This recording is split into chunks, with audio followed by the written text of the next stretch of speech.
बच्चों, हम लोग यूनिट नंबर 13 एमीन के अभ्यास प्रश्नों पर चर्चा कर रहे थे, जिनमें से 4 प्रश्न हम लोग सॉल्व कर चुके थे और आगे के प्रश्नों पर हम आज चर्चा करेंगे। तो देखिए बच्चों, प्रश्न नंबर 5 क्या है? देखिए प्रश्न नंबर 5, इन्हें आप कैसे परिवर्तित करेंगे? देखिए बच्चों, हमें कुछ परिवर्तन दिया हुआ है और हमें बताना है कि हम किस तरीके से इन परिवर्तनों को करेंगे। तो देखिए ध्यान दीजिएगा, पहला क्या है? एथेनोइक अम्ल को मेथेनेमीन में। देखिए बच्चों ध्यान दीजिएगा, एथेनोइक अम्ल, देखिए बच्चों ये होता है हमारा एथेनोइक अम्ल। ये हमारा क्या होता है? एथेनोइक अम्ल। एथेनोइक अम्ल को हमें बदलना है मेथेनेमीन में। देखिए ये होता है हमारा मेथेनेमीन। देखिए बच्चों समझने की कोशिश कीजिए, हम यहाँ उन रासायनिक अभिक्रियाओं को पढ़ेंगे कि किस तरीके से हम एथेनोइक अम्ल को हमारे इस मेथेनेमीन में बदल सकते हैं, यानी उन स्टेप्स का हम यहाँ पे अध्ययन करेंगे। तो देखिए ध्यान दीजिएगा, ये एथेनोइक अम्ल है और एथेनोइक अम्ल को हमें बदलना है मेथेनेमीन में। तो देखिए हम किस तरीके से करेंगे, देखिए बच्चों समझने की कोशिश कीजिएगा। देखिए तो देखिए बच्चों, ये हमारा क्या है? एथेनोइक अम्ल है, ठीक है। सबसे पहले हम एथेनोइक अम्ल को अमोनिया के साथ गर्म करेंगे, ठीक है। ये NH3 क्या है? अमोनिया। यानी एथेनोइक अम्ल को जब हम अमोनिया की उपस्थिति में गर्म करेंगे तो सबसे पहले हमें प्राप्त होगा एथेनेमाइड। हमें क्या प्राप्त होगा? एथेनेमाइड। क्लियर है? यानी सबसे पहले हमने किसको बनाया? एथेनेमाइड को बनाया। अब इस एथेनेमाइड में हम लोग क्या करेंगे? हाफ वन ब्रोमामाइड निम्नीकरण अभिक्रिया लगाएंगे। देखिए बच्चों, हम लोग पढ़ के भी आए हुए हैं भाई, हाफ वन जो ब्रोमामाइड निम्नीकरण अभिक्रिया है वो हम लोग पढ़ के आए हुए हैं। उसमें क्या होता है? NaOH के जलीय विलयन की उपस्थिति में जो एमाइड है उसकी अभिक्रिया ब्रोमीन के साथ करवाते हैं। तो देखिए क्या होगा, हमारा जो एथेनेमाइड है वो बदल जाएगा मेथेनेमीन में, ठीक है। और हम पढ़ के भी आए हुए हैं कि भाई इस निम्नीकरण अभिक्रिया के दौरान क्या होता है, जो एमाइड से जब एमीन बनता है तो एक कार्बन क्या हो जाता है? कम हो जाता है। क्लियर है? तो आपको समझ में आया कि इन दोनों स्टेप से हम लोग क्या कर सकते हैं? हमारे एथेनोइक अम्ल को हम मेथेनेमीन में बदल सकते हैं। क्लियर है? चलिए आगे देखिए। अब दूसरा देखिए, हेक्सेन नाइट्राइल को हमें बदलना है 1 अमीनो पेंटेन में। देखिए जो ध्यान दीजिएगा, जो हेक्सेन नाइट्राइल होता है उसे हमें 1 अमीनो पेंटेन में बदलना है। तो देखिए हम कैसे बदलेंगे, इस परिवर्तन को समझने की कोशिश कीजिएगा बच्चों। देखिए तो देखिए बच्चों, हम लोग क्या करेंगे? सबसे पहले जो हेक्सेन नाइट्राइल है, देखिए जो सबसे पहले हमारा हेक्सेन नाइट्राइल है उसका हम क्या करेंगे? क्षार की उपस्थिति में उसकी अभिक्रिया जल से करवाएंगे, ठीक है। जैसे ही इसका हम जल से अभिक्रिया करवाएंगे क्षार की उपस्थिति में, तो क्या होगा? हमारा जो हेक्सेन नाइट्राइल है, यानी जो ये CN समूह है वो बदल जाएगा एमाइड समूह में, यानी हमें प्राप्त होगा हेक्सेनमाइड, ठीक है। हेक्सेनेमाइड प्राप्त होगा। क्लियर है भाई, हमें क्या प्राप्त हुआ? हेक्सेनेमाइड प्राप्त हुआ, जो एमाइड है। अब क्या होगा? इस एमाइड में हम लोग हाफ मोन ब्रोमामाइड निम्नीकरण अभिक्रिया लगाएंगे, यानी यहाँ पे भी हम क्या करेंगे? इस एमाइड को NaOH के जलीय विलयन की उपस्थिति में इसकी अभिक्रिया ब्रोमीन के साथ करवाएंगे और जो हमारा ये एमाइड समूह है ये बदल जाएगा NH2, यानी एमीन समूह में बदल जाएगा। और इस तरीके से देखिए हमें क्या प्राप्त होगा? Pentane 1 amine. क्लियर है? और इसे हम और क्या बोल सकते हैं? 1 अमीनो पेंटेन। तो देखा आपने कि किस तरीके से हमने हेक्सेन नाइट्राइल को सबसे पहले बदला हेक्सेनेमाइड में और हेक्सेनेमाइड को फिर हमने बदला है 1 अमीनो पेंटेन में। तो इस तरीके से 2 स्टेप में हमने इस परिवर्तन को किया, ठीक है बच्चों। चलिए आगे देखिए। अब देखिए तीसरा, देखिए मेथेनॉल को बदलना है एथेनोइक अम्ल में। देखिए जो ध्यान दीजिएगा कि मेथेनॉल है और मेथेनॉल को हमें बदलना है एथेनोइक अम्ल में। क्लियर है? अब देखिए बच्चों, ये तो होता है हमारा मेथेनॉल, ये हमारा क्या है? मेथेनॉल। और एथेनोइक अम्ल की हम लोग बात करें तो देखिए हमारा ये होता है एथेनोइक अम्ल। ये क्या है? एथेनोइक अम्ल। तो देखिए बच्चों ध्यान दीजिए, जो हमारा मेथेनॉल है, मेथेनॉल में तो एक ही कार्बन होता है, जबकि हमारे एथेनोइक अम्ल में 2 कार्बन होते हैं। तो देखिए समझने की कोशिश करिए कि किस तरीके से इस मेथेनॉल को हम एथेनोइक अम्ल में परिवर्तित करेंगे। तो देखिए बच्चों, सबसे पहले हम क्या करेंगे? देखिए ध्यान दीजिएगा, सबसे पहले हम क्या करेंगे? जो मेथेनॉल है उसकी अभिक्रिया पिरिडीन की उपस्थिति में थायोनिल क्लोराइड के साथ करवाएंगे। देखिए SOCl2 के साथ, हमें पता है SOCl2 को हम क्या बोलते हैं? Thionyl chloride. क्लियर है। तो सबसे पहले मेथेनॉल की अभिक्रिया पिरिडीन की उपस्थिति में थायोनिल क्लोराइड के साथ करवाएंगे। क्या होगा, यहाँ OH की जगह ये Cl आ जाएगा और हमारे क्लोरोमेथेन का निर्माण होगा। ठीक है, यहाँ तक का परिवर्तन आपको समझ में आया। अब हम क्या करेंगे, इस क्लोरोमेथेन की अभिक्रिया हम क्या करेंगे, KCN से करवाएंगे, यानी एल्कोहलिक यानी एथेनोलिक जो विलयन है ना, एथेनोलिक विलयन में जो KCN का विलयन होता है, पोटेशियम साइनाइड का जो विलयन होता है, उससे हम इस क्लोरोमेथेन की अभिक्रिया करवाएंगे। तो देखिए यहाँ प्रतिस्थापन होगा, क्लोरीन की जगह ये CN समूह, ये साइनाइड समूह आके जुड़ जाएगा और एथेन नाइट्राइल का क्या होगा, निर्माण। क्या बन गया, एथेन नाइट्राइल बन गया। अब आगे देखिए, इस एथेन नाइट्राइल का हम क्या करेंगे, अम्ल की उपस्थिति में जल के साथ इसकी अभिक्रिया करवाएंगे और हमें पता है ये किस में बदल जाता है, अम्ल में। भाई जब साइनाइड का हम लोग अम्ल की उपस्थिति में जल के साथ इसकी अभिक्रिया करवाते हैं तो ये कार्बोक्सिलिक अम्ल में बदल जाते हैं। तो देखिए समझने की कोशिश करिए, ये जो एथेन नाइट्राइल है इसका अम्ल यानी HCl, जो HCl अम्ल है उसकी उपस्थिति में जब जल से इसकी अभिक्रिया करवाएंगे तो हमें प्राप्त होगा हमारा एथेनोइक अम्ल। क्या प्राप्त हुआ, एथेनोइक अम्ल। तो देखिए इस तरीके से हमने क्या किया, हमारे एक कार्बन के अल्कोहल को 2 कार्बन के अम्ल में हमने बदल दिया। यानी कहने का मतलब है मेथेनॉल को हमने किस में परिवर्तित कर दिया, एथेनोइक अम्ल में। ठीक है बच्चों, तो देखिए कितना आसान परिवर्तन था। चलिए आगे, अब चौथा देखिए, एथेनेमीन को बदलना है मेथेनेमीन में। देखिए बच्चों ध्यान दीजिएगा, भाई एथेनेमीन है और उससे हमें बनाना है मेथेनेमीन। तो देखिए किस तरीके से ये परिवर्तन होगा, समझने की कोशिश कीजिएगा। तो देखिए बच्चों, ये हमारा एथेनेमीन है, ठीक है। एथेनेमीन की अभिक्रिया हम किसके साथ करवाएंगे, देखिए हम इसकी अभिक्रिया करवाएंगे NaNO2 और HCl के साथ इसकी अभिक्रिया करवाएंगे। क्या होगा, सबसे पहले हमारा एथेनेमीन बदल जाएगा एथेनॉल में। हम लोग पढ़ के भी आए हुए हैं ये अभिक्रिया। भाई क्या होगा, जो NH2 समूह है ये OH समूह में बदल जाएगा, यानी हमारे एथेनॉल का निर्माण होगा। अब इस एथेनॉल का हम करवाएंगे ऑक्सीकरण। देखिए बच्चों, इस एथेनॉल का हम K2Cr2O7 और H2SO4 की उपस्थिति में जब इसका ऑक्सीकरण करवाएंगे तो एथेनॉल हमारा बदल जाएगा एथेनोइक अम्ल में। ठीक है भाई, ऑक्सीकरण के दौरान क्या होगा, जो अल्कोहल है वो कार्बोक्सिलिक अम्ल में बदल जाएगा। और देखिए जो एथेनोइक अम्ल बना है, इस एथेनोइक अम्ल को अगर अमोनिया की उपस्थिति में हम गर्म करेंगे, हमें प्राप्त होगा एथेनेमाइड। क्या प्राप्त होगा, एथेनेमाइड। और अब हम इसमें हॉफमोन ब्रोमामाइड अभिक्रिया लगाएंगे, यानी अब हम इसका क्या करेंगे, NaOH की उपस्थिति में Br2 के साथ अभिक्रिया करवाएंगे तो इसका निम्नीकरण हो जाएगा, यानी हॉफमोन ब्रोमामाइड निम्नीकरण अभिक्रिया हम लोग लगाएंगे और इससे क्या होगा, जो हमारा एथेनेमाइड है वो मेथेनेमीन में बदल जाएगा। क्लियर है। तो देखा आपने, हम लोगों ने क्या किया, हमारे एथेनेमीन को मेथेनेमीन में हमने बदल दिया। तो सबसे पहले क्या किया, एथेनेमीन को हमने एथेनॉल में बदला, एथेनॉल से हमने एथेनोइक अम्ल का निर्माण किया, इसे हमने एमाइड में बदला, एथेनेमाइड में, और एथेनेमाइड को फिर हमने बदल लिया मेथेनेमीन में। ठीक है, तो चलिए आगे। अब देखिए पांचवा, देखिए बच्चों, एथेनोइक अम्ल को प्रोपेनोइक अम्ल में बदलना है। अब देखिए समझने की कोशिश कीजिए, एथेनोइक अम्ल है और उसे बदलना है प्रोपेनोइक अम्ल में। तो देखिए ये परिवर्तन कैसे होगा, समझिएगा।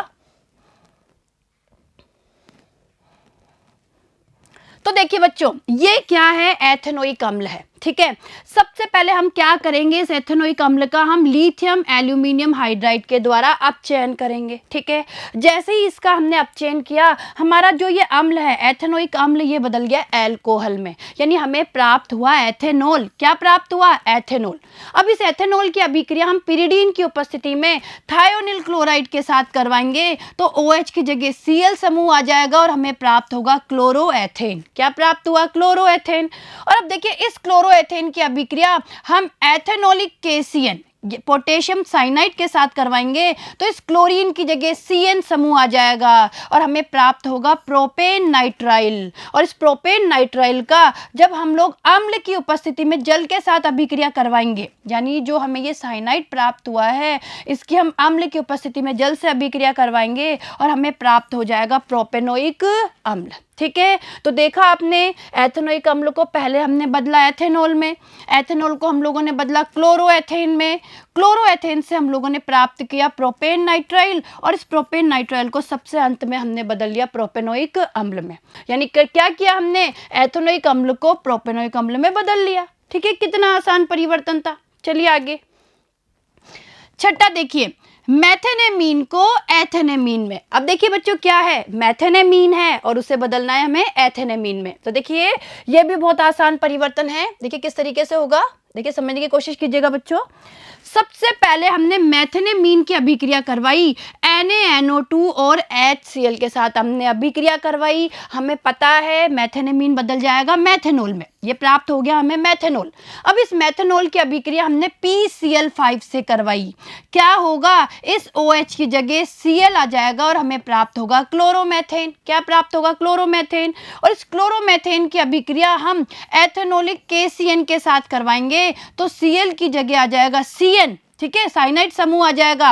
और जब हम इसका देखिए हाइड्रोजन के साथ, प्लेटिनम उत्प्रेरक की उपस्थिति में हाइड्रोजन के साथ इसकी अभिक्रिया करवाएंगे। तो देखिए बच्चों क्या किया हम लोगों ने, भाई इसकी अभिक्रिया प्लेटिनम उत्प्रेरक की उपस्थिति में हाइड्रोजन से करवा रहे हैं, तो हमें प्राप्त होगा एथेनेमीन। यानी जो ये हमारा साइनाइड है, जो ये साइनाइड है, ये बदल जाएगा एमीन समूह में। और इस तरीके से देखिए हमारा जो मेथेनेमीन है वो बदल गया एथेनेमीन में। ठीक है, चलिए आगे। अब देखिए सातवां, देखिए नाइट्रोमेथेन को बदलना है डाईमेथिलेमीन में। देखिए बच्चों ये भी बहुत इजी है। देखिए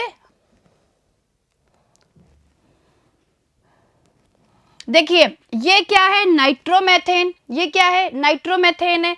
सबसे पहले हम क्या करेंगे, ये जो हमारा नाइट्रोमेथेन है, जो नाइट्रोमेथेन है, इसका हम SnHCl यानी इनकी उपस्थिति में हम इसका क्या करवाएंगे, अपचयन करवाएंगे। ठीक है, तो देखिए बच्चों क्या होगा, नाइट्रोमेथेन का जब हम अपचयन करवाएंगे तो ये हमारा बदल जाएगा मेथेनेमीन में, यानी नाइट्रो समूह एमीन समूह में बदल जाएगा।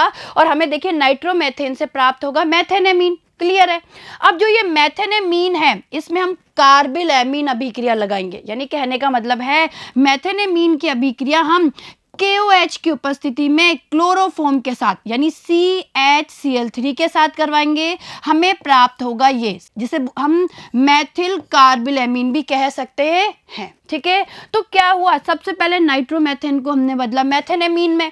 ठीक है, मेथेनेमीन की अभिक्रिया हमने KOH यानी पोटेशियम हाइड्रोक्साइड की उपस्थिति में क्लोरोफॉर्म के साथ करवाया और हमें ये आइसोसाइनाइड प्राप्त हुआ।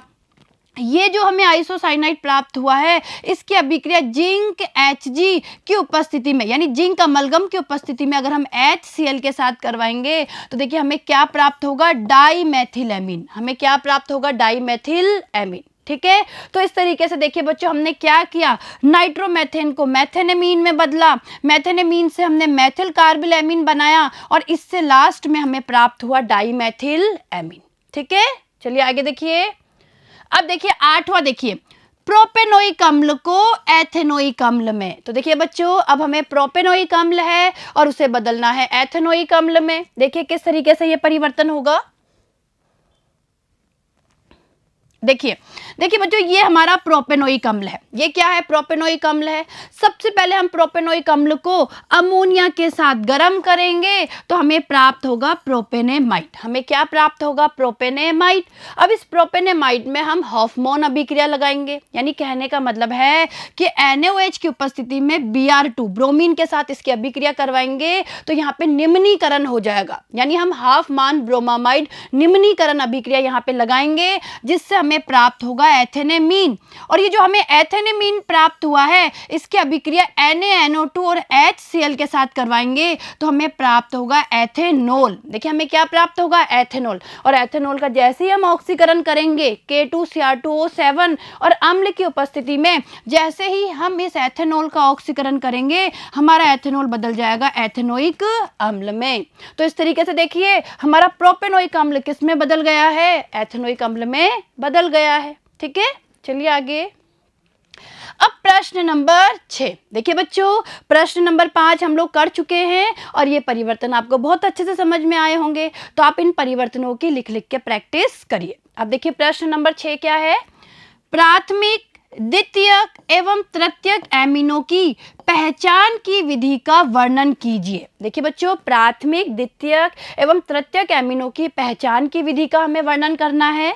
इन अभिक्रियाओं के रासायनिक समीकरण भी लिखिए और साथ ही साथ हमें अभिक्रियाओं के समीकरण भी लिखने हैं। तो देखिए ध्यान दीजिएगा, प्राथमिक, द्वितीयक एवं तृतीयक एमिनो की पहचान निम्नलिखित विधियों से की जाती है। तो देखिए बच्चों, पहली विधि देखिए, कार्बिलएमीन अभिक्रिया। हम लोग सब इस अभिक्रिया को बहुत अच्छे से पढ़ के आए हुए हैं। तो देखिए सबसे पहला तरीका है कार्बिलएमीन अभिक्रिया। तो देखिए एलिफेटिक तथा एरोमेटिक प्राथमिक एमिनो को क्लोरोफॉर्म तथा एथेनॉलिक पोटेशियम हाइड्रोक्साइड के साथ गर्म करने पर तीक्ष्ण दुर्गंध युक्त पदार्थ आइसोसाइनाइड अथवा कार्बिलएमीन बनता है।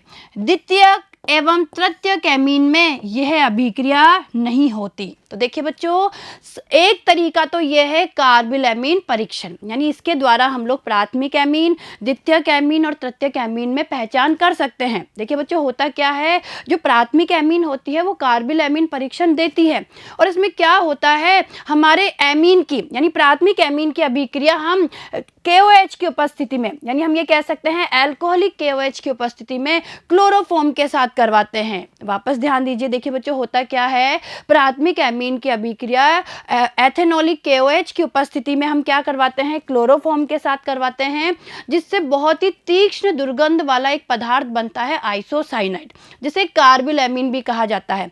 जबकि द्वितीयक एमीन और तृतीयक एमीन यह कार्बिलएमीन परीक्षण नहीं देता है।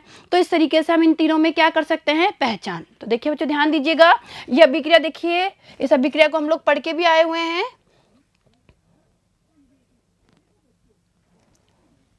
तो देखिए बच्चों, ये क्या है, एमीन है, हमारी प्राथमिक एमीन है। प्राथमिक एमीन की अभिक्रिया हम KOH की उपस्थिति में क्लोरोफॉर्म के साथ करवा रहे हैं, तो हमें प्राप्त होगा एल्किल कार्बिलएमीन। ठीक है, यानी ये आइसोसाइनाइड प्राप्त होता है और जो ये पदार्थ होता है वो बहुत ही तीक्ष्ण दुर्गंध वाला होता है। साथ में देखिए KCl और जल के अणु भी बनते हैं। ठीक है, तो आया आपको ये तरीका समझ में। चलिए आगे, अब दूसरा तरीका देखिए पहचान करने का, हिंसबर्ग अभिकर्मक से क्रिया। देखिए बच्चों, हिंसबर्ग अभिकर्मक के द्वारा क्रिया करा के भी हम प्राथमिक, द्वितीयक और जो तृतीयक एमीन है उनमें हम क्या कर सकते हैं, पहचान कर सकते हैं। और देखिए जो प्राथमिक और द्वितीयक एमीन होती है वो तो हिंसबर्ग अभिकर्मक के साथ अभिक्रिया कर लेती है, लेकिन तृतीयक एमीन इसके साथ अभिक्रिया नहीं करती। तो देखिए हम पढ़ लेते हैं इसके बारे में।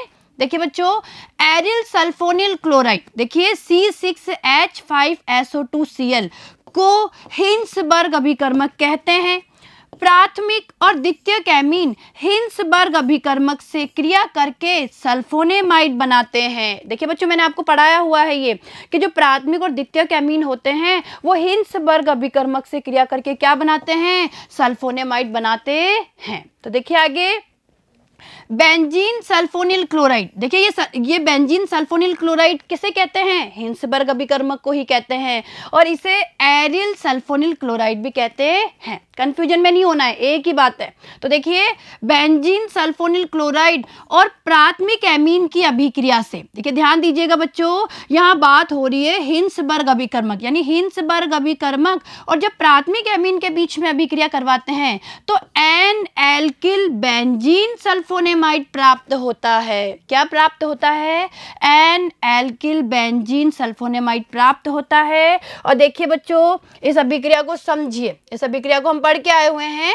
और एक बार वापस आप इस अभिक्रिया को समझने की कोशिश करिए। देखिए बच्चों, ये हमारा हिंसबर्ग अभिकर्मक है, ठीक है, यानी ये हमारा क्या हो गया, बेंजीन सल्फोनिल क्लोराइड हो गया। इसकी अभिक्रिया हम प्राथमिक एमीन के साथ करवा रहे हैं और ये कौन सी प्राथमिक एमीन है, एथेनेमीन। भाई हमने एथेनेमीन ले लिया, लीजिए भाई इनकी अभिक्रिया करवा रहे हैं, ये HCl तो बाहर निकल जाएगा। लीजिए HCl हमारा बाहर निकल गया और हमें ये उत्पाद मिला एन एथिल। देखिए एन एथिल बेंजीन सल्फोनेमाइड, ये हमें उत्पाद के रूप में मिला। और देखिए बच्चों ध्यान दीजिएगा, जो ये सल्फोनेमाइड हमें मिला है, देखिए यहाँ पे ध्यान देने वाली बात है कि प्राथमिक एमीन की अभिक्रिया हिंसबर्ग अभिकर्मक से करवाने पर जो हमें ये सल्फोनेमाइड प्राप्त होता है, ये कैसा होता है, क्षार में विलय होता है। ठीक है, चलिए आगे, सल्फोनेमाइड, देखिए अब जो ये सल्फोनेमाइड बना है इसकी बात हो रही है। सल्फोनेमाइड क्षार में विलय होते हैं क्योंकि इनमें नाइट्रोजन से जुड़ी हाइड्रोजन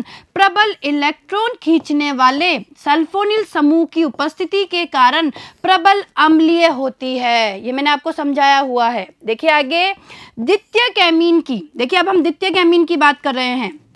द्वितीय कैमीन की बेंजीन सल्फोनिल क्लोराइड की अभिक्रिया से एन एन डाई एल्किल, देखिए जो ध्यान दीजिएगा, N N di alkyl benzene sulphonamide बनता है। तो देखिए ध्यान दीजिए, इसकी अभिक्रिया को भी समझ लीजिए। देखिए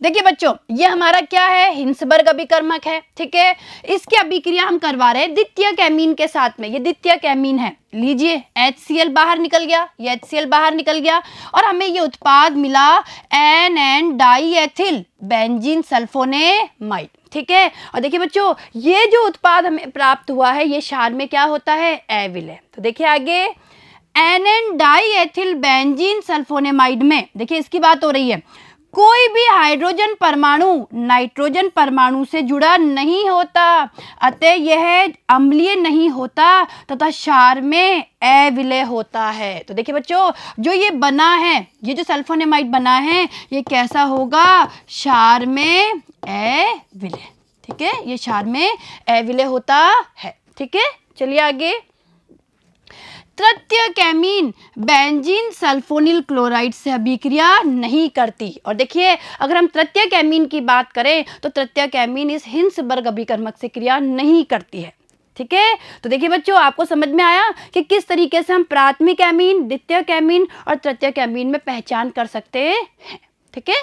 चलिए आगे, अब देखिए प्रश्न नंबर 7, देखिए निम्न पर लघु टिप्पणी लिखिए। अब देखिए बच्चों, हमसे कुछ अभिक्रियाओं के बारे में पूछा गया है और हमें उन पर टिप्पणी लिखनी है। तो देखिए पहला, देखिए कार्बिलएमीन अभिक्रिया। तो देखिए बच्चों ध्यान दीजिएगा, कार्बिलएमीन अभिक्रिया पे एलिफेटिक तथा एरोमेटिक प्राथमिक एमिनों को क्लोरोफॉर्म तथा एथेनोलिक पोटेशियम हाइड्रोक्साइड के साथ गर्म करने पर तीक्ष्ण दुर्गंध युक्त पदार्थ आइसोसाइनाइड अथवा कार्बिलएमीन बनता है। द्वितीय एवं तृतीय कैमीन में यह अभिक्रिया नहीं होती। तो इस तरीके से हमें कार्बिलएमीन अभिक्रिया के बारे में लिख के आना है और साथ में देखिए बच्चों, ये अभिक्रिया भी हमें बना के आनी है, ठीक है। ये अभिक्रिया बना के आएंगे। देखिए ध्यान दीजिए, प्राथमिक एमीन है, प्राथमिक एमीन की अभिक्रिया KOH, जो एथेनोलिक KOH है उसकी उपस्थिति में हम क्लोरोफॉर्म के साथ करवा रहे हैं और हमें देखिए ये आइसोसाइनाइड यानी एल्किल कार्बिलएमीन हमें प्राप्त होता है, साथ में KCl और H2O भी बनती है। तो आप इस तरीके से इस अभिक्रिया को भी लिख के आएंगे। चलें आगे, चलिए दूसरा देखिए डाई एजोकरण। देखिए तो ध्यान दीजिएगा, 273 से 278 केल्विन जो निम्न ताप है, ताप पर प्राथमिक एरोमेटिक एमीन की NaNO2 तथा HCl से अभिक्रिया कराने पर एरीन डाई एजोनियम लवण बनते हैं। इस अभिक्रिया को डाई एजोटीकरण कहते हैं, ठीक है। हमने पढ़ा है इसके बारे में भी। चलिए आगे देखिए, एनिलीन की अभिक्रिया से बेंजीन डाईएजोनियम क्लोराइड बनता है। अब देखिए अगर एनिलीन की अभिक्रिया समझना, देखिए बच्चों, अगर एनिलीन की अभिक्रिया हम NaNO2 और HCl के साथ करवाते हैं तो हमें बेंजीन डाईएजोनियम क्लोराइड प्राप्त होता है। यह अस्थायी होता है, अतः इसका प्रयोग तुरंत कर लिया जाता है, ठीक है। हमने पढ़ा है ना कि ये क्या होता है, जो बेंजीन डाईएजोनियम क्लोराइड है वो निम्न ताप पर कुछ समय के लिए ही स्थायी है, यानी कुल मिलाकर अस्थायी है, भाई ज़्यादा देर के लिए स्थायी नहीं होता है। तो क्या किया जाता है, इसे बनते ही तुरंत प्रयोग में कर लिया जाता है, यानी इसको तुरंत प्रयोग में ले लेते हैं। और देखिए अभिक्रिया, देखिए ये डाईएजोटीकरण की अभिक्रिया हम लोग बहुत अच्छे से पढ़ के आए हुए हैं, तो अब ये अभिक्रिया भी लिख के आएंगे। देखिए हमारा क्या है, ये एनिलीन है, एनिलीन की अभिक्रिया NaNO2 और HCl के साथ करवा रहे हैं 273 से 278 केल्विन पे। और देखिए हमें ये प्राप्त होगा बेंजीन डाईएजोनियम क्लोराइड, साथ में NaCl और ये जल, ठीक है बच्चों, आया समझ में।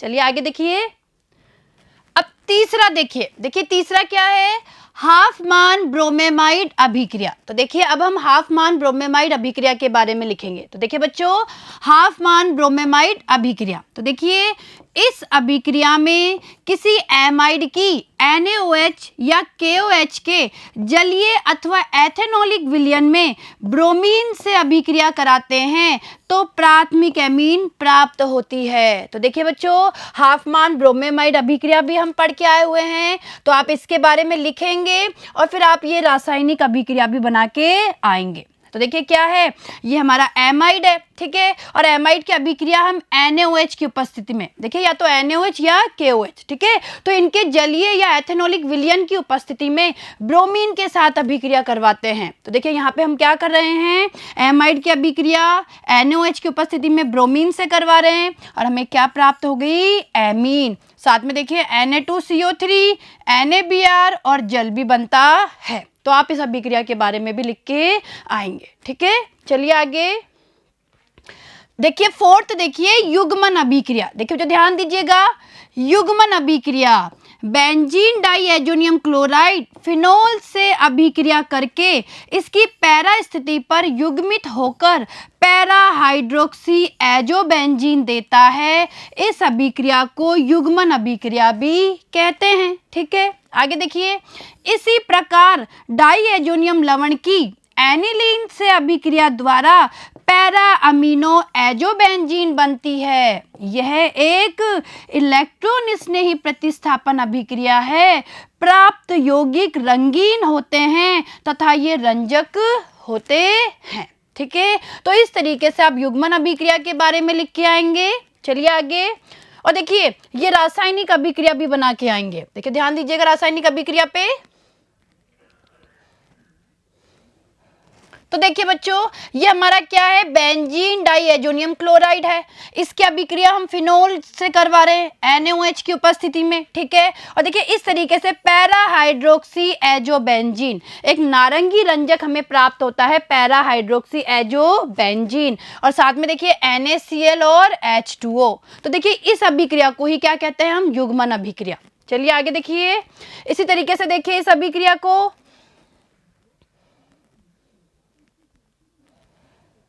देखिए बच्चों ये बेंजीन डाइएजोनियम क्लोराइड है। इसकी अभिक्रिया हम एनिलीन के साथ करवा रहे हैं अम्ल की उपस्थिति में, और अब हमें प्राप्त होगा पैरा अमीनो एजोबेंजीन। ये पैरा अमीनो एजोबेंजीन हमें प्राप्त होता है और ये पीले रंग का रंजक होता है। साथ में देखिए क्लोराइड आयन यानी Cl- और जल भी बनता है।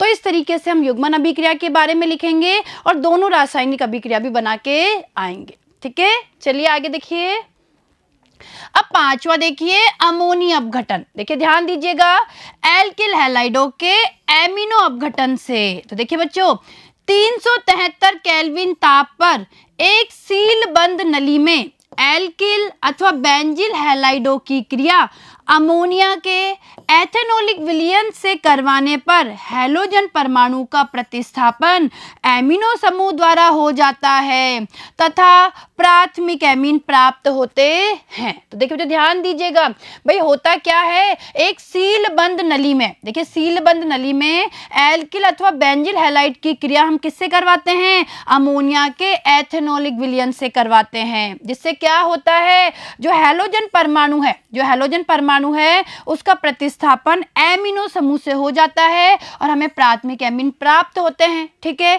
यह अभिक्रिया हम पढ़ के भी आए हुए हैं। यह एक नाभिक स्नेही प्रतिस्थापन अभिक्रिया होती है। चलिए आगे देखिए, अमोनिया द्वारा कार्बन हैलोजन बंध के विदलन की प्रक्रिया को ही अमोनिया अपघटन कहते हैं। इस प्रक्रिया में प्राप्त प्राथमिक एमीन पुनः एल्किल हैलाइड से क्रिया करके द्वितीयक तथा तृतीयक एमीन और अंत में चतुष्क अमोनियम लवण बनाते हैं। तो आप इस तरीके से इस अमोनिया अपघटन के बारे में लिख के आएंगे और देखिए साथ में ये अभिक्रिया आप बना के आएंगे कि किस तरीके से अभिक्रिया होती है। तो देखिए बच्चों, अमोनिया है, अमोनिया की अभिक्रिया एल्किल हैलाइड के साथ करवा रहे हैं। देखिए अमोनिया की अभिक्रिया हम एल्किल हैलाइड के साथ करवा रहे हैं, ठीक है। क्या होगा, देखिए यहाँ पे जो ये है अमोनिया नाभिक रागी की तरह व्यवहार कर रहा है और सबसे पहले हमें ये लवण प्राप्त होगा प्रतिस्थापित अमोनियम लवण, ठीक है। आगे देखिए, फिर देखिए इस अभिक्रिया को और समझने की कोशिश करिए। देखिए फिर इसमें क्या होता है, देखिए बच्चों ये आप बता के भी आएंगे। देखिए इसमें होता क्या है, ये जो प्राथमिक एमीन है ये एल्किल हैलाइड से क्रिया करेगी तो हमें द्वितीयक एमीन प्राप्त होगा। द्वितीयक एमीन फिर अभिक्रिया करेगी इस एल्किल हैलाइड से तृतीयक एमीन, और अंत में हमें प्राप्त होता है चतुष्क अमोनियम लवण। क्लियर है। अमोनियम लवण से मुक्त एमीन प्रबल क्षार द्वारा अभिक्रिया से प्राप्त की जा सकती है। तो देखिए जो ये अमोनियम लवण है ना, इसकी अभिक्रिया अगर NaOH से करवाते हैं तो हमें दोबारा क्या प्राप्त हो जाती है, हमारी एमीन प्राप्त हो जाती है। और देखिए ये जल और NaX। ठीक है, आगे देखिए इस अभिक्रिया के लिए हैलाइडों की क्रियाशीलता का क्रम। तो देखिए इस अभिक्रिया के लिए जो हैलाइडों की क्रियाशीलता का क्रम होता है वो ये होता है, सबसे ज्यादा क्रियाशीलता एल्किल आयोडाइड की, उससे कम एल्किल ब्रोमाइड की और फिर एल्किल क्लोराइड की। ठीक है, इस अभिक्रिया द्वारा मुख्य उत्पाद के रूप में प्राथमिक एमीन प्राप्त करने के लिए अमोनिया को आधिक्य में लेना चाहिए। तो इस तरीके से आप इसके बारे में लिख के आएंगे। चलिए आगे देखिए, अब 6 नंबर का देखिए एसिटिलन। तो देखिए बच्चों एलिफेटिक तथा एरोमेटिक प्राथमिक एवं द्वितीयक एमीन एसिटिल क्लोराइड और एसिटिक एनहाइड्राइड से नाभिक रागी प्रतिस्थापन अभिक्रिया करते हैं। यह अभिक्रिया एसिटिलन कहलाती है। और देखिए बच्चों ये अभिक्रिया मैंने आपको बहुत अच्छे से समझाई है, और देखिए इस तरीके से आप इस अभिक्रिया को लिख के आएंगे। देखिए ये क्या है, हमारा प्राथमिक एमीन एथेनेमीन है। ठीक है, और इसकी अभिक्रिया आप किसके साथ करवा रहे हैं, एसिटिल क्लोराइड के साथ में अभिक्रिया करवा रहे हैं क्षार की उपस्थिति में। मैंने आपको समझाया ना इसमें क्या होगा, भाई नाइट्रोजन इधर से इस कार्बन पे आक्रमण करता है और ये पाई बंध के इलेक्ट्रॉन ऑक्सीजन के पास आ जाते हैं, जिससे नाइट्रोजन पे प्लस और ऑक्सीजन पे माइनस। ठीक है, अब नाइट्रोजन पे प्लस है तो क्या होता है, ये हाइड्रोजन H प्लस के रूप में बाहर निकल जाता है, जिससे नाइट्रोजन का प्लस आवेश खत्म हो जाता है। और देखिए ये जो माइनस आवेश है वो अगर इधर पाई बंध बनाने में भाग लेता है तो ये क्लोरीन Cl माइनस के रूप में बाहर निकल जाती है, और ये H प्लस और Cl माइनस मिलके HCl बना लेते हैं, और हमें उत्पाद क्या प्राप्त होता है, एन-एथिल। देखिए एन-एथिल एथेनेमाइड, तो हमें ये उत्पाद के रूप में प्राप्त होता है। और देखिए मैंने आपको बहुत अच्छे से इस अभिक्रिया को समझाया हुआ है। चलिए आगे देखिए, इस अभिक्रिया में NH2 अथवा NH समूह में उपस्थित हाइड्रोजन परमाणु का एसिल समूह द्वारा प्रतिस्थापन हो जाता है। और देखिए इसी तरीके से देखिए दूसरी अभिक्रिया और देख लीजिए। देखिए ये अभिक्रिया ये भी आप लिख के आएंगे एग्जाम में। देखिए ये हमारा बेंजीन एमीन है, इसकी अभिक्रिया करवा रहे हैं एथेनोइक एनहाइड्राइड के साथ, और देखिए हमें क्या प्राप्त हुआ, एन फेनिल एथेनेमाइड प्राप्त हुआ, और ये साथ में एसिटिक अम्ल। ठीक है, और देखिए एसिलन से प्राप्त उत्पाद को हम क्या कहते हैं, एमाइड कहते हैं। ठीक है बच्चों, चलिए आगे। अब देखिए 7वीं अभिक्रिया देखिए, ग्रेबियल थैलीमाइड संश्लेषण। तो देखिए ध्यान दीजिएगा, ग्रेबियल संश्लेषण का प्रयोग प्राथमिक एमिनों के विरचन में किया जाता है। इसमें थैलीमाइड की क्रिया एथेनोलिक KOH से करवाते हैं। देखिए ध्यान दीजिएगा, भाई थैलीमाइड की क्रिया किससे करवाते हैं, एथेनोलिक पोटेशियम हाइड्रोक्साइड के साथ, जिससे थैलीमाइड का पोटेशियम लवण बनता है, जिसे एल्किल हैलाइड के साथ गर्म करके क्षारीय जल अपघटन करने पर प्राथमिक एमीन बनती है। और देखिए अभिक्रिया, देखिए ये अभिक्रिया आप बना के आएंगे। देखिए बच्चों परीक्षा में ये अभिक्रिया बना के आएंगे, और मैंने आपको कहा भी था ये बहुत इंपॉर्टेंट अभिक्रिया है और परीक्षा में पूछी जाती है। देखिए ध्यान दीजिए, थैलीमाइड है, थैलीमाइड की अभिक्रिया पोटेशियम हाइड्रोक्साइड के साथ करवाते हैं। तो जैसे पोटेशियम हाइड्रोक्साइड के साथ अभिक्रिया करवाते हैं तो हमें इसका पोटेशियम लवण प्राप्त होता है, और इसकी अभिक्रिया एल्किल हैलाइड से करवाने पर हमें एन एल्किल थैलीमाइड प्राप्त होता है, जिसका NaOH के साथ अभिक्रिया करवाने पर, यानी NaOH की उपस्थिति में इसका अपघटन करवाने पर हमें ये प्राथमिक एमीन प्राप्त होती है। ठीक है, तो इस अभिक्रिया को आप बना के आएंगे। ठीक है, चलिए आगे।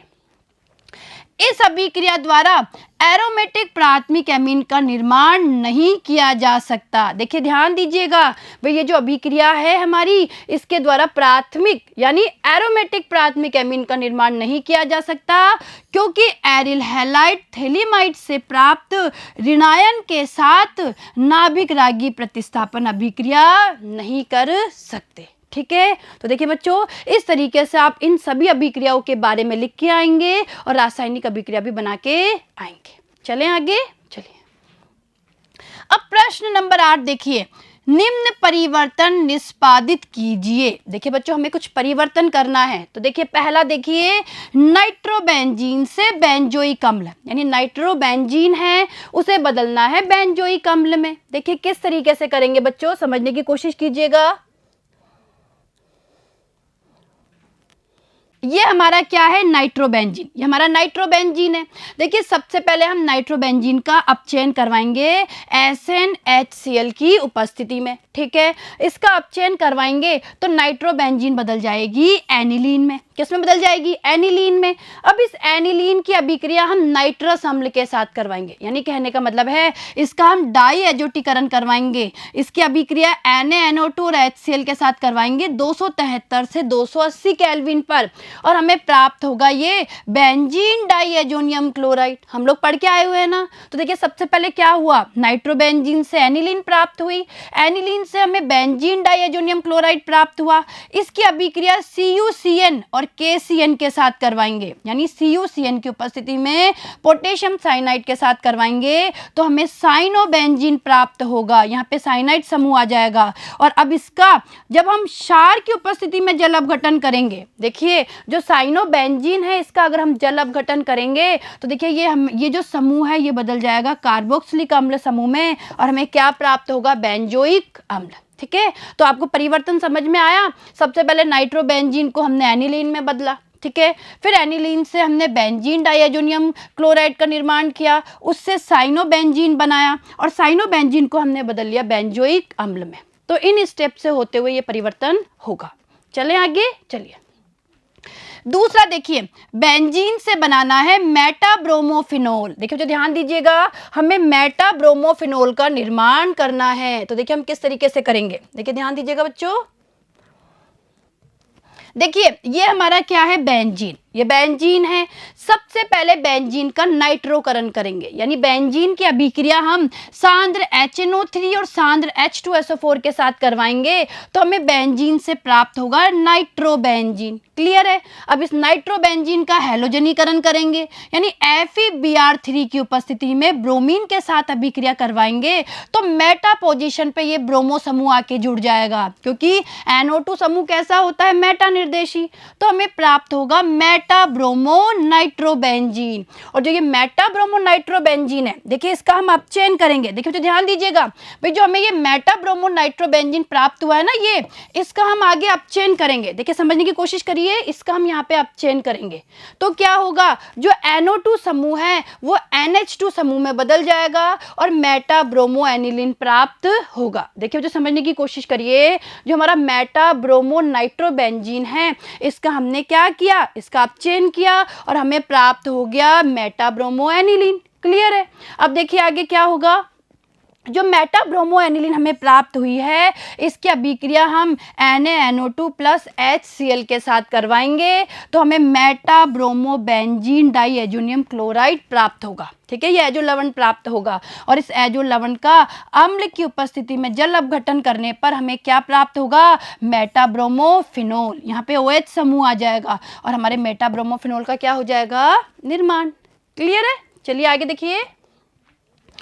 तीसरा देखिए, बेंजोइक अम्ल से एनिलीन। देखिए बच्चों कितना आसान है, बेंजोइक अम्ल से एनिलीन बनाना है। तो देखिए इसे भी समझने की कोशिश कीजिएगा।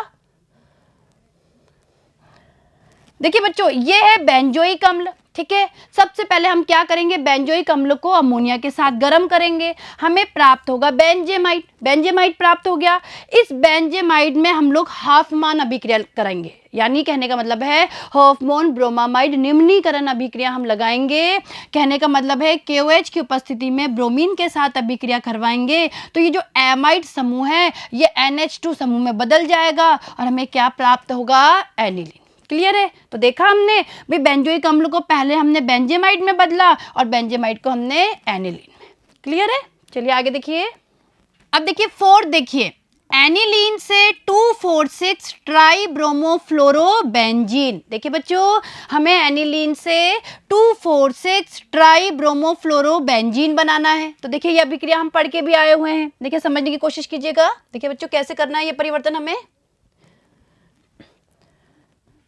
तो देखिए बच्चों समझिएगा। देखिए सबसे पहले हम क्या करेंगे, जो एनिलीन है, देखिए बच्चों ध्यान दीजिएगा, सबसे पहले हम एनिलीन की अभिक्रिया ब्रोमीन जल के साथ करवाएंगे। ठीक है, तो हमें क्या प्राप्त होगा, हमें 2,4,6, देखिए ये होगा 2,4,6 ट्राईब्रोमो एनिलीन। देखिए इसका नाम क्या है, 2,4,6 ट्राईब्रोमो एनिलीन हमें प्राप्त होगा। क्लियर है, आया समझ में यहाँ तक। इसके बाद हम क्या करेंगे, इसकी अभिक्रिया जो हमें ये 2,4,6 ट्राईब्रोमो एनिलीन प्राप्त हुआ है, इसकी अभिक्रिया हम NaNO2 और HCl के साथ करवाएंगे 273 से 280 केल्विन ताप पर। और देखिए हमें क्या प्राप्त होगा, इस तरीके से हमें प्रतिस्थापित बेंजीन डाइएजोनियम लवण प्राप्त होगा। ठीक है, और जब इसकी अभिक्रिया हम HbF4 के साथ करवाएंगे, यानी फ्लोरोबोरिक अम्ल, इसे क्या कहते हैं, फ्लोरोबोरिक अम्ल, इसके साथ अभिक्रिया करवाएंगे तो यहाँ पे फ्लोरीन आके जुड़ जाएगा। और इस तरीके से हमें ये क्या प्राप्त हुआ, 2,4,6 ट्राईब्रोमोफ्लोरोबेंजीन। क्लियर है, आया समझ में आपको। चलिए आगे देखिए, पांचवा देखिए, बेंजिल क्लोराइड से 2-फेनिल एथेनेमीन। देखिए जो ध्यान दीजिएगा भाई, बेंजिल क्लोराइड है और बेंजिल क्लोराइड को बदलना है 2-फेनिल एथेनेमीन में। देखिए हम कैसे करेंगे इस परिवर्तन को, देखिए ध्यान दीजिएगा बच्चों। देखिए ये हमारा बेंजिल क्लोराइड है। ठीक है, बेंजिल क्लोराइड की अभिक्रिया हम एथेनोलिक विलयन में KCN के साथ करवाएंगे, यानी एथेनोलिक विलयन में पोटेशियम साइनाइड के साथ जब हम बेंजिल क्लोराइड की अभिक्रिया करवाएंगे तो इस Cl की जगह CN आ जाएगा। ये बन गया 2-फेनिल एथेन नाइट्राइल। क्लियर है, और इसका जब हम लिथियम एल्यूमिनियम हाइड्राइड के द्वारा अपचयन करवाएंगे तो हमें प्राप्त होगा 2-फेनिल एथेनेमीन, यानी ये साइनाइड समूह हमारे एमीन समूह में बदल जाएगा और हमें ये उत्पाद प्राप्त होगा 2-फेनिल एथेनेमीन। ठीक है, चलिए आगे देखिए, छठा देखिए, क्लोरोबेंजीन से पैराक्लोरोएनिलीन। देखिए बच्चों बहुत आसान है ये परिवर्तन भी, देखिए समझने की कोशिश कीजिएगा। ये देखिए ये बच्चों क्लोरोबेंजीन है। ठीक है, सबसे पहले क्लोरोबेंजीन का हमने नाइट्रोकरण किया, यानी इसकी अभिक्रिया सांद्र H2SO4 और सांद्र HNO3 के साथ करवाई तो हमें पैराक्लोरो नाइट्रोबेंजीन प्राप्त होगा। और इसका जब हम अपचयन करवाएंगे SnHCl के साथ, जब इसका अपचयन करवाएंगे तो NO2 समूह NH2 समूह में बदल जाएगा और पैराक्लोरोएनिलीन प्राप्त होगी। ठीक है, देखिए आगे, सातवां देखिए, एनिलीन से पैराब्रोमोएनिलीन। देखिए जो ध्यान दीजिएगा, हमें एनिलीन से बनाना है पैराब्रोमोएनिलीन। तो देखिए ध्यान दीजिए, ये एनिलीन है। ठीक है, तो देखिए बच्चों क्या है, एनिलीन से पैराब्रोमोएनिलीन प्राप्त करने के लिए सबसे पहले हम क्या करेंगे, इस NH2 समूह का परिरक्षण करेंगे। ठीक है, हम पढ़ के आए हुए हैं ना। तो देखिए एनिलीन की अभिक्रिया हम पिरिडीन की उपस्थिति में इस एनहाइड्राइड के साथ करवाएंगे तो देखिए क्या होगा, हमें एन-फेनिल एथेनेमाइड यानी एसिटेनिलाइड प्राप्त होगा। और अब इसकी अभिक्रिया हम एसिटिक अम्ल की उपस्थिति में ब्रोमीन के साथ करवाएंगे और देखिए पैरा पोजीशन पे प्रतिस्थापन होगा और 4-ब्रोमो एसिटेनिलाइड प्राप्त होगा। और जिसका देखिए अम्लीय या क्षारीय माध्यम में जल अपघटन करने पर यहाँ पे NH2 समूह आ जाएगा, इसकी जगह NH2 समूह आ जाएगा। और देखिए 4-ब्रोमोएनिलीन या पैराब्रोमोएनिलीन हमें प्राप्त होगी, यानी कहने का मतलब है हमें 4-ब्रोमो एसिटेनिलाइड से क्या प्राप्त होगा, 4-ब्रोमोएनिलीन या पैराब्रोमोएनिलीन। ठीक है, चलिए आगे देखिए। अब देखिए आठवां देखिए, बेंजेमाइड से टालुइन। देखिए जो ध्यान दीजिएगा, बेंजेमाइड से हमें टालुइन बनाना है। हम कैसे बनाएंगे, देखिए ध्यान दीजिए। देखिए बच्चों ये बेंजेमाइड है, अम्ल की उपस्थिति में इसका जल अपघटन करेंगे तो बेंजेमाइड बदल जाएगा बेंजोइक अम्ल में, ये बदल गया। और इसका हम देखिए अपचयन करेंगे फास्फोरस और HI, यानी फास्फोरस की उपस्थिति में HI के साथ अभिक्रिया करवाएंगे तो देखिए हमें क्या प्राप्त होगा, टालुइन प्राप्त होगा। यानी ये जो समूह है ये हमारे मैथिल समूह में बदल जाएगा और ये बेंजोइक अम्ल से बन गया टालुइन। ठीक है, चलिए अगला देखिए। नवा देखिए, एनिलीन से बनाना है बेंजाइल अल्कोहल। देखिए जो ध्यान दीजिएगा, इसे समझने की कोशिश कीजिएगा किस तरीके से हम एनिलीन से बेंजाइल अल्कोहल का निर्माण करेंगे। तो देखिए बच्चों ये क्या है, एनिलीन। ठीक है। सबसे पहले एनिलीन की अभिक्रिया हम NaNO2 और HCl के साथ करवाएंगे तो हमें बेंजीन डाइएजोनियम क्लोराइड प्राप्त होगा। इसकी अभिक्रिया देखिए, जो बेंजीन डाइएजोनियम क्लोराइड है इसकी अभिक्रिया CuCN की उपस्थिति में KCN के साथ करवाएंगे तो देखिए क्या होगा, यहाँ पे साइनाइड समूह आ जाएगा और बेंजोनाइट्राइल प्राप्त होगा, जिसका अम्ल की उपस्थिति में जल अपघटन करने पर बेंजोइक अम्ल बनेगा और इस बेंजोइक अम्ल का लिथियम एल्यूमिनियम हाइड्राइड द्वारा अपचयन करने पर हमें बेंजाइल अल्कोहल प्राप्त होगी। यानी देखिए ये COOH समूह ये अल्कोहलिक समूह में बदल जाएगा और ये हमें क्या प्राप्त हो गया, बेंजाइल अल्कोहल। क्लियर है, आया समझ में? तो देखिए बच्चों, आज जो हम लोगों ने प्रश्न किए वो आप लोगों को बहुत अच्छे से समझ में आए होंगे। तो देखिए बच्चों, इन प्रश्नों को आप लिख लिख के करने की प्रैक्टिस करिए। इन परिवर्तनों को जितना आप लिखोगे उतना ही आपको समझ में आएगा और आसानी भी रहेगी। ठीक है, अब देखिए बचे हुए अभ्यास प्रश्नों पर चर्चा हम अगले वीडियो में करेंगे। ठीक है, धन्यवाद।